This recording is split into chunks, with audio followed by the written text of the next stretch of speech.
Hello guys, Febreze पर आपका स्वागत है। बात करने वाले हैं इसेंशियल, सप्लीमेंट्री और नॉन इसेंशियल वेरिएबल्स के बारे में। ये क्या होते हैं और डब्ल्यूपीएस में इनका क्या इंपॉर्टेंस है, इसी के बारे में आज बात करते हैं। गाइस, अगर आप हमारे चैनल पर नए हैं तो हमारे चैनल फैब्रिज को लाइक, सब्सक्राइब और शेयर करना बिल्कुल भी ना भूलें। बात करते हैं गाइस इसेंशियल वेरिएबल्स के बारे में।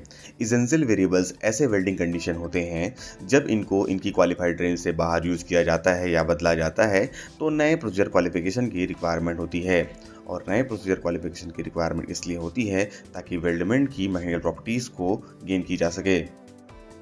बात करते हैं गाइस इसेंशियल वेरिएबल्स के कुछ एग्जांपल्स के बारे में। बेस मेटल यानी कि पी नंबर, डिफरेंट मटेरियल के जो ग्रुप होते हैं वो मटेरियल की प्रॉपर्टीज पर इम्पैक्ट डाल सकते हैं। फिलर मेटल्स यानी कि एफ नंबर, अलग फिलर मेटल यूज करने पर वेल्ड की कंपोजिशन और उनकी प्रॉपर्टीज पर चेंजेस हो सकते हैं। Welding process, different welding process को स्विच करने से वेल्ड की जो कैरेक्टरिस्टिक्स है वो अफेक्ट हो सकती है।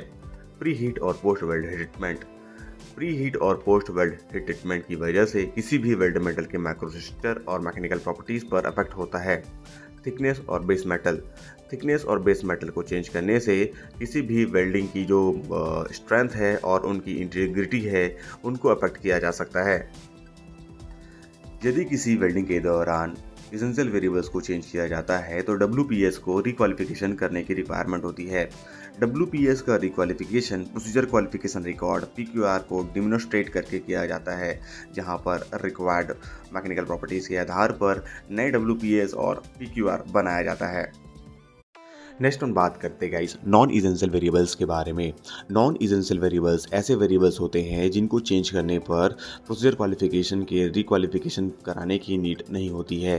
यानी कि ऐसे वेरिएबल्स होते हैं जिनको चेंज करने पर वेल्ड मेटल की जो मैकेनिकल प्रॉपर्टीज़ है उन पर कोई इम्पैक्ट नहीं पड़ता। ऐसे वेरिएबल्स को नॉन इसेंशियल वेरिएबल्स कहते हैं। एग्जाम्पल के लिए जैसे कि क्लीनिंग मीडिया के चेंज करने पर या फिर अदर माइनर एडजस्टमेंट करने पर जिनसे वेल्ड मेटल की मैकेनिकल प्रॉपर्टीज़ पर कोई चेंजेस नहीं होते हैं, ऐसे वेरिएबल्स को नॉन इसेंशियल वेरिएबल्स कहा जाता है। नेक्स्ट हम बात करते हैं गाइस सप्लीमेंट्री इसेंशियल वेरिएबल्स के बारे में। सप्लीमेंट्री इसेंशियल वेरिएबल्स ऐसे वेल्डिंग पैरामीटर्स होते हैं जिनको चेंज करने पर या फिर जिनको अल्टरेट करने पर मेटल की मैकेनिकल प्रॉपर्टीज़ यानी कि टफनेस और उनके सराउंडिंग एरियाज पर इम्पैक्ट पड़ता है। बात करते हैं गाइस कुछ एग्जांपल्स के बारे में, जैसे कि वेल्डिंग प्रोसेस, वेल्डिंग की direction, up hill, down hill, heat input, pre heat और पोस्ट वेल्ड ट्रीटमेंट और भी ऐसे बहुत सारे हैं जो कि सप्लीमेंट्री इसेंशियल वेरिएबल्स के अंदर आते हैं। अब बात करते हैं गाइस सप्लीमेंट्री इसेंशियल वेरिएबल्स के इंपॉर्टेंस की।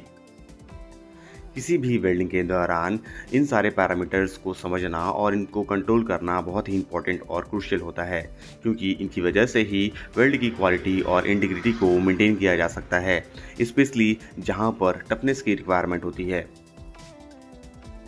ये थी गाइस कुछ इन्फॉर्मेशन डब्ल्यूपीएस के सप्लीमेंट्री, इसेंशियल और नॉन इसेंशियल वेरिएबल्स के बारे में। इस तरीके के और अधिक वीडियोस पाने के लिए गाइस हमारे चैनल से जुड़े रहें और चैनल को लाइक, सब्सक्राइब और शेयर करना बिल्कुल भी ना भूलें।